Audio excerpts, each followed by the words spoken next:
மக்கள் எல்லாம் வெளியூர்களில் மதம் மாற ஆரம்பித்து விட்டார்கள்.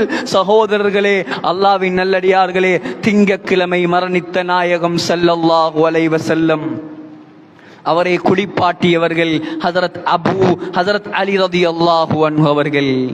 குளிப்பதற்கு தண்ணீரை அள்ளி ஊத்தியவர் ஹஜரத் அப்பாஸ், அவருடைய மகன் ஃபதுல் இப்னு அப்பாஸ், அடுத்த மகன் குஸம் இப்னு அப்பாஸ். நாயகத்தின் உடம்பை பிரட்டி பிரட்டி கொடுத்தவர் ஹஜரத் உஸாமா ரலியல்லாஹு அன்ஹு, அடுத்தது நபியின் அடிமை ஷக்ரான் ரலியல்லாஹு அன்ஹு.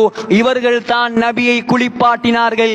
நாயகத்தின் ஆடையை கலட்டவில்லை, ஆடையுடனே குளிப்பாட்டினார்கள். குளிப்பாட்டிவிட்டு அந்த ஆடையுடனேயே 3 வெள்ளை துணிகளின் மூலமாக, பருத்தி துணிகளின் மூலமாக நாயகத்தை கஃன் செய்தார்கள்.